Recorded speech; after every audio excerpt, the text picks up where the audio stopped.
बस ज़िंदगी को स्टडी करो और जो कुछ भी आप पाएंगे वो लिखो। ये न थी हमारी किस्मत थी, मिसाल यार होता, अगर और जीते रहते ये इंतज़ार होता। आदाब, आप देख रहे हैं आवाज़ द वॉइस और मैं हूं आपके साथ यास्मीन खान। और अभी मैं आई हूं तहसील बुनियार के त्रिकंजन गांव में, और यहाँ पे मेरी मुलाकात हुई एक बहुत ही फेमस पोइट से, जो कि एक बहुत फेमस ऑथर भी है। और इनको यहाँ पे फेमसली नज़र बुनियारी के नाम से जाना जाता है। बहुत बहुत शुक्रिया सर हमें वक्त देने के लिए। सबसे पहला सवाल सर मेरा आपसे ये रहेगा, चूँकि काफ़ी लोग आपको पहले से जानते हैं, अब जो लोग आपको नहीं जानते उनके लिए थोड़ा सा तारुफ कि किस तरह से लिटरेचर की जर्नी आपने शुरू की। मुझे याद ही नहीं है मैंने कब से शुरू की, लेकिन ये याद ज़रूर है कि मैंने जब मैं 8वीं जमात में पढ़ता था तो मैंने लिखना शुरू कर दिया था। और सबसे पहले मैंने एक मजमून लिखा था, बंदा मजदूर को जाकर मेरा पैगाम दे। ये कम्युनिस्ट पार्टी ऑफ इंडिया के एक अखबार में छपा था, जम्मू में, हमारा कश्मीर, और ज़ादे रादूता अखबार था, दोनों अखबारों में छपा था। तो उसके बाद मैंने लिखना शुरू कर दिया, तो श्रीनगर के निकलने वाले अखबारों में छपने लगा मैं। उसके बाद फिर रेडियो में आ गया, फिर टीवी में आ गया। बहरहाल लिखना कैसे शुरू किया ये मुझे याद नहीं है, लेकिन लिखना पढ़ना जो होता है ये नॉर्मल रूटीन मीटर के तहत लिखना पढ़ना होता है,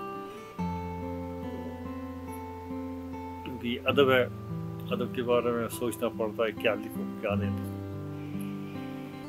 मेरा जो अदब का मंशूर था वो था अदब राय जिंदगी,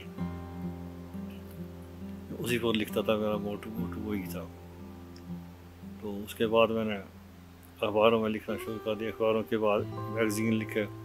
1967 में मैंने पहला अफसाना लिखा था, क्लाइमेक्स, जो हिंदुस्तान और पाकिस्तान के बरसगीर के मशहूर रसाला 20वीं सदी दिल्ली में शाया हुआ था। उससे मेरी शोहरत बढ़ गई और मुझे खत खतूत वगैरह आने लगे बहुत दूर दूर से, बरसगीर के मुख्तलिफ इलाकों से। उसके बाद मैंने लिखना शुरू कर दिया और आज तक लिखता रहा। मुझे बताइए कि देखिए, जब हम पहाड़ी लैंग्वेज की बात करते हैं और लिटरेचर की बात करते हैं तो काफ़ी जद्दोजहद करनी पड़ी इस लिटरेचर को एक मुकाम देने के लिए। अब चूंकि जम्मू कश्मीर की जानिब से कश्मीर यूनिवर्सिटी में एक अलग डिपार्टमेंट है पहाड़ी के लिए, तो उसको किस तरह से देखते हैं आप? मैं पहाड़ी में बहुत बाद में लिखा, मैंने 1987 में लिखा, मैंने पहाड़ी में लिखना शुरू किया। तब तक मैं उर्दू में लिखता था। आज मैं उर्दू में भी लिखता हूँ, पहाड़ी में भी लिखता हूँ। तो पहाड़ी में मदर टंग है, मादरी ज़बान है, मादरी ज़बान में लिखना ज़्यादा हक भी बनता है, और हमारा फ़र्ज़ भी है कि मादरी ज़बान को परवेज ज़्यादा है। मादरी ज़बान में मैंने 8 किताबें लिखी हैं आज तक। 6 किताबें उर्दू में लिखी हैं, 8 पहाड़ी में लिखी हैं। 10 बुक अवार्ड भी मिला है मुझे पहाड़ी में, कि मैं पहाड़ी में ही लिखता हूँ ज़्यादातर। लेकिन अब कुछ वक्त से न पहाड़ी में लिखा न उर्दू में लिखा, क्योंकि लॉस ऑफ मेमोरी का शिकार हूँ मैं। याद नहीं रहता है, कल की बात आज याद नहीं रहती है, सुबह की बात शाम को याद नहीं रहती है। वो लिखता हूँ, लेकिन अब पहाड़ी में भी लिखता हूँ, उर्दू में भी लिखता हूँ। कहते हैं कि मेहनत करने वालों की कभी हार नहीं होती है, और आपने तो पहाड़ी लैंग्वेज को रिवाइव किया है। मैंने ये भी सुना है कि आपका जो वर्क है वो रशियन लैंग्वेज में भी ट्रांसलेट किया गया है, इसमें कितनी सच्चाई है? हाँ, एक मेरा अफसाना मजमूआ था, दूसरा आदम, कि मैंने 1971 में लिखा था। इसका ट्रांसलेशन हुआ है रशियन लैंग्वेज में।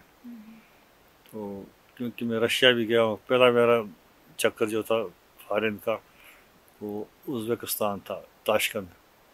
ताशकंद में जो ताशकंद यूनिवर्सिटी थी, उसके वाइस चांसलर थे बाबा जान गफूरोव, डॉक्टर बाबा जान गफूरोव। तो उन्होंने मेरा अफसानी मजमूआ लिया उर्दू का और उसका ट्रांसलेशन करवाया वहाँ। पता नहीं क्या नाम था उनका, शेर खान, क्या नाम था, पाकिस्तान के थे, पेशावर के, ट्रांसलेशन करवाया। मुझे बताएं कि आपका जो लिटरेचर है कश्मीर में पढ़ा जाता है, साथ ही साथ पाकिस्तान में भी पढ़ा जाता है, तो आप पाकिस्तान कितनी दफ़ा गए हैं जब हालात नॉर्मल थे और यहाँ से वहाँ जा सकते? मैं पाकिस्तान 28 मरतबा गया हूँ, और सबसे पहले मैं 87 में गया हूँ, 87 में, लास्ट 2014 में गया हूँ, उसके बाद फिर नहीं गया। पाकिस्तान में कुछ इदारों ने मुझे अवार्ड भी दिए हैं, एजाज़त बख्शे हैं, तो 1914 के बाद में 2014 के बाद मैं नहीं गया वहाँ, क्योंकि रास्ता बंद हो गया, वहाँ से भी नहीं गया, यहाँ से भी नहीं गया। तो इंशाअल्लाह फिर हालात ठीक हुए फिर जाऊँगा।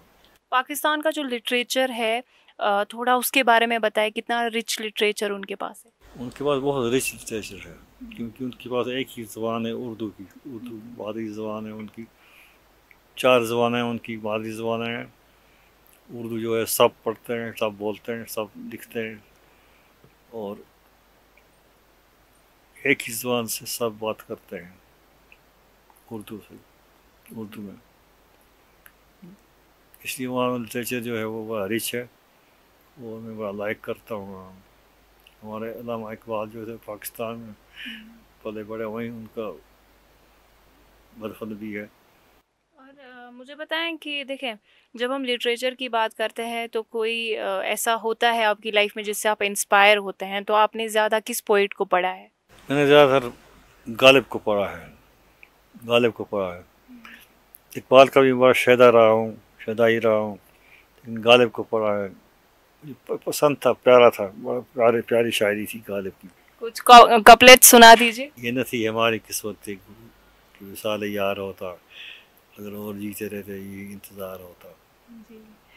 मुझे बताएं, आपका जो वर्क है उसमें एक बहुत ही फेमस वर्क आपका था जिसका टाइटल था मेरे कफन में ये किसकी लाश है। थोड़ा उसके बारे में बताएं कि वो आपने किस तरह से लिखा था, क्या आइडिया था उसके पीछे? किसकी लाश है मेरे कफन में, ये मेरा अफसानी मजमुआ है, और ये मैंने कश्मीर के हालात पर लिखा था। कश्मीर के हालात अभी कुछ देर पहले ख़त्म हुए, वो अब खुदा का शुक्र है अमन है, वो उस पर मैंने लिखा था वो कि एक बच्चा जो है वो एक बुज़ुर्ग आदमी जो है वो जाता है ऐसी जगह पर जहाँ पर देखने के लिए कि यहाँ कौन क्या कैसे रहते हैं ज़िंदगी में, कैसे गुजर बसर होती है लोगों की। तो वहाँ पर एक कब्रिस्तान होता है यहाँ पर कतरे बेचने वाले होते हैं, कब्रें खोदने वाले होते हैं, वो लोगों से पैसे लेते हैं, इतने पैसे दे दो, हम इतनी कब्रें खोदेंगे, कितनी कब्रें खोदनी है, कितने कतरे बनाने हैं। तो ये भी वहाँ होता है कि अचानक एक जगह तो कहते हैं कि आप इधर जाओ, ये जाता है वहाँ देखता है लड़के की लाश, ये कहता है यार ये तो मुझे जाना था यहाँ, इसकी जगह मेरा बच्चा चला गया है,